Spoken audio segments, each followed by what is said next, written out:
Hello everybody and welcome to 3 Colors Up. In this one we're going to be tackling one of the Eisenkern Stormtroopers from Wargames Atlantic. They were formerly Dreamforge, but now Wargames Atlantic have taken them and retooled them and made them a little more detailed, I think. I think the quality has gone up a little bit since they were moved over to Wargames Atlantic. In this one we're going to be tackling a variation on Slapchop. Now I know there's a big craze and there's a lot of people arguing about it. What does it mean? What does it do? Why is it called Slapchop? All that rubbish. Forget all that. I'm going to be using a mixture of contrast paints in this one and thin down acrylic paints as well to help achieve a quick result with a bit of pre-shading in there. So this is more about looking at the paints you have and using what you have to hand to achieve something quick, rather than thinking, I must have for Slapchop, I must have contrast, I must have speed paints, I must have inks, whatever. Try it out yourself, do whatever you want with whatever you have to hand, and I think you'll find the results will be quite good. Anyway, without further ado, let's get down to the table and paint it. All right, let's get stuck into our Stormtrooper. And for the first step, I've primed black. I've actually used a, just brushed it on again, like I did with the Warrior of Rohan with my Green Stuff World surface primer. So we're going to be dry brushing white, and we're going to be using another matte surface primer again, the Green Stuff World one. So just keeps it simple. I'm going to put it onto up here. And I've made sure before starting that my dry brush has been put through some cleaner. I've actually dipped it in some airbrush cleaner, let it steep for a while, and then sort of dried it all off because it's nice and soft now that it's good and clean. So we'll get our dry brush ready here.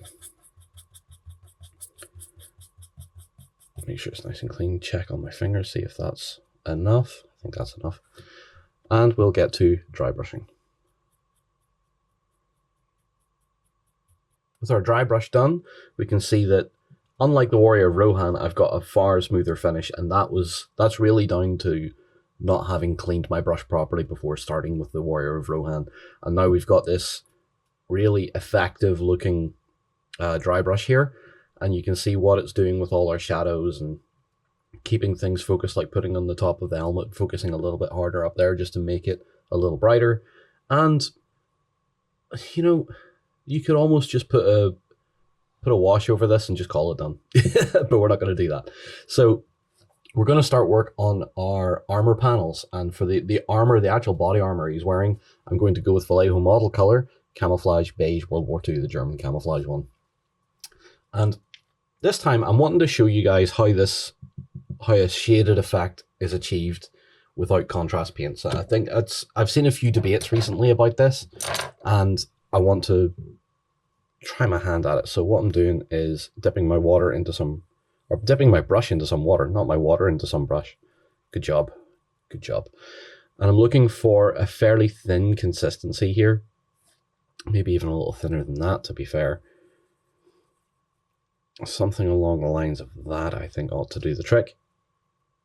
And then on the miniature, we're going to pick out the armor. In fact, that's maybe a bit too thin now.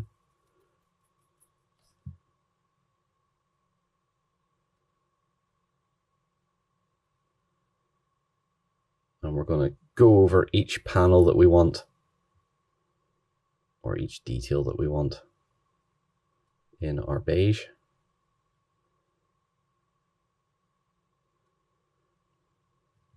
And this is where this technique really requires you to have a little bit more brush control, because we're going to be doing this, and then we're going to be going into the parts that are underneath the armor panel, so there's going to be joints and stuff like that in there. And that's where you have to be a bit more careful. So as far as this kind of technique, this sort of pre-shading, Slapchop, whatever you want to call it, technique, there is certain aspects to it that are going to hinder you, depending on how much detail you want from the finished product. So you've got to be aware of that, and not just think that once you've primed black, dry brushed white, that it's plain sailing from there, because it's absolutely not. If you want something to have a certain finish to it, you're going to have to take your time with it, and you're going to have to be careful. So we're going to go over the model and do this, and then when we come back, we'll have a look at what we've got and where to proceed.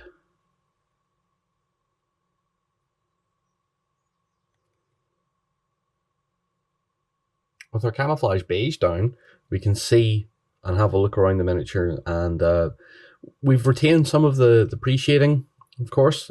Some of it is obviously darker in places and lighter in others, and that's exactly what we're looking for here. It gives us a good basis to work on from this point, and for that, we're now going to be moving on to our next color, which is going to be basilicanum gray, so we're going to be moving on to a contrast paint. And this is going to be for anything that isn't our armor plate. So we're talking the weapon, we're talking all the areas that aren't armor, essentially. So anything between all the armor panels and stuff like that, including boots. So we'll get the boots in real quick. And because basilicanum gray isn't as heavy as the likes of any of the black contrast paints or speed paints, then it also helps to retain the pre-shading like we did in the Warrior of Rohan. But this is going to be a bit more involved in this step because we're going to be basically doing quite a lot of the model with this.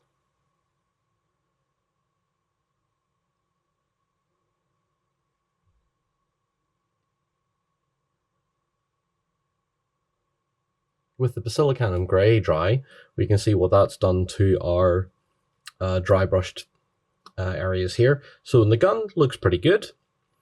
The face mask and stuff was also done, including this little optic here on his side, and all the in-between areas of his armor, so it makes him look a bit more segmented and a bit more interesting. So what we're going to be doing now is taking a little bit of a metal paint. For this one, we're going to be using Citadel Air leadbelcher. I actually really like this one. So what we're going to be doing with it is just picking out a few details that we want to pick out in a metallic color. So I would say the front of this gas mask would be the most obvious one. Maybe do the joints on the pipes here on the sides.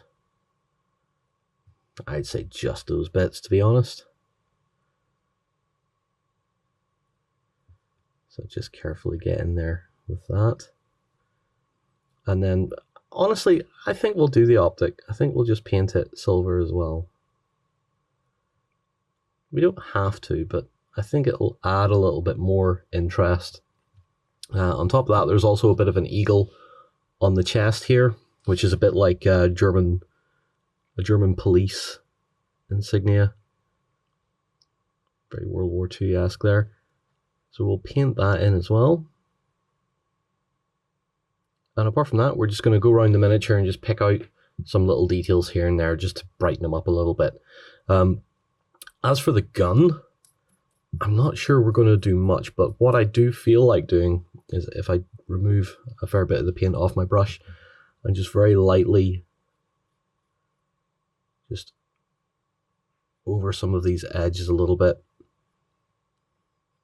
just to at least give us a sort of sense of it being a bit metallic in places. It doesn't need that, but I think it helps a little bit. So we'll go around the miniature, pick out a few details with our leadbelcher, and see what we have after that.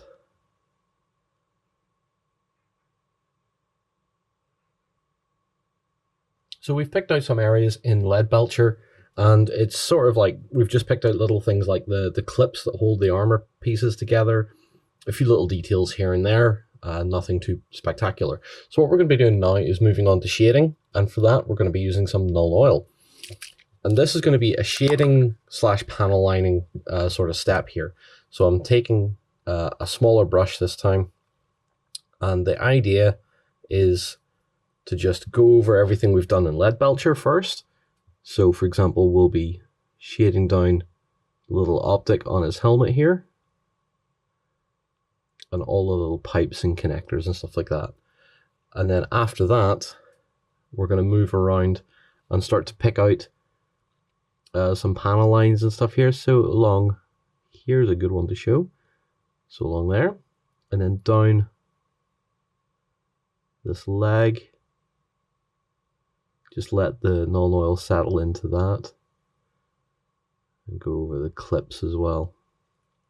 What we can do as well, just for interest, is put a little bit into these recesses and that just helps shade things down a little bit and makes it a little bit more obvious, even from a further away sort of tabletop perspective, because again, that's what we're always aiming for. So we're going to go around the model and do that on everything. Make sure that each step is quick and concise.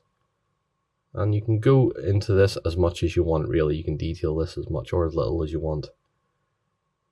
But I find the more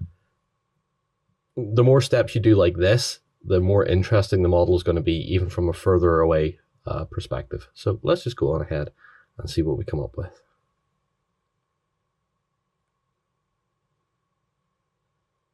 With our panel lining and stuff now done, we have a little bit more definition in the miniature, particularly around the knee pads. Again, little important details that will help stand out from a gaming distance.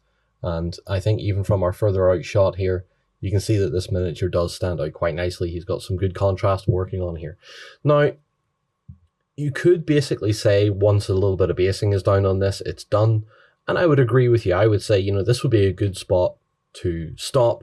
Or if you're painting or if you're batch painting, this would be a good spot to say, you know what, that squad, I would consider that done. But there's one last detail I really want to do, and that's the eye lens. There's only really one because the other one is covered by a little optic. And to make the miniature stand out a little bit more, we want to do a nice banging sort of contrast color. Banging's not the proper term, of course. So what I'm going to be doing is first using some of my white matte surface primer again. Just a little bit of that, and we're going to be doing at least the optic on the helmet. And what I want to do is basically paint it in white first. So I need to make sure my nib is nice and tidy.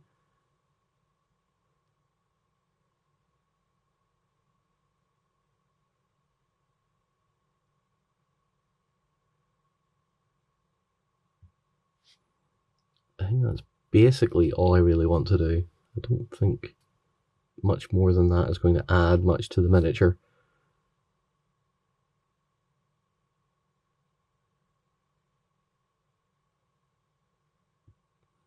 I think basically that. So the lens is now white. We're going to have to give that just maybe a little minute or so to dry. All these steps really, apart from the initial two where it was the basilicanum grey and our camouflage beige, nothing else really takes that long to dry because those steps aren't very big. The application of paint isn't that heavy. Even the beige tends to dry pretty quick. So everything else is really quite easy to do, quite straightforward. And this is just to show more as an exercise. You know, this underpainting kind of technique will work with different materials. It doesn't always have to be speed paints or contrasts or something like that. We can do it with regular paint, and you do get a slightly different effect. It's not exactly the same as using contrast, but you are getting still a solid looking color, but still has a little bit of shading into it. And it's shading that you can accentuate later on with further steps if you feel like it. Now, this may be dry enough. So what I'm going to do is, what do we want? Blue or red? It's really blue or red, or maybe even a green. If we go green, I think we'll go green. Keep that sort of deeper military look. And I think we're going to run with our contrast paint, Warp Lightning, for that. Warp Lightning is such a handy contrast paint to have on hand just for this kind of work because it's still a vibrant green, and over white, it really stands out. So let's make sure it's nice and thin on the brush, and let's apply that into the eye lens.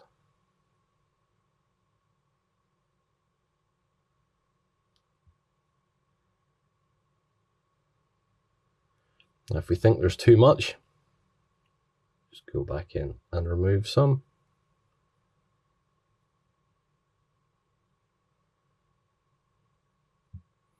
Like so. And now we have a green helmet lens. So with that, I would say for a basic miniature, this is it. This is more or less what we need to do. So we're going to matte varnish the model, and then we'll have a look at it once all that's dry, and we can wrap the video. And here we have, with our matte varnish now down and dry, our Stormtrooper. And let's have a quick look around him. I quite like that green eye lens. I think maybe a red one might have shown up a little bit better.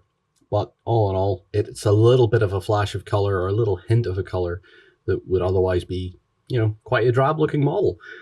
Now, as always, we're aiming to get something that is table ready, and with the initial steps of the dry brush and putting the beige down, I feel like that's what would inhibit this style of painting, using thin down paints instead of something like contrasts or anything like that in a sort of quicker method.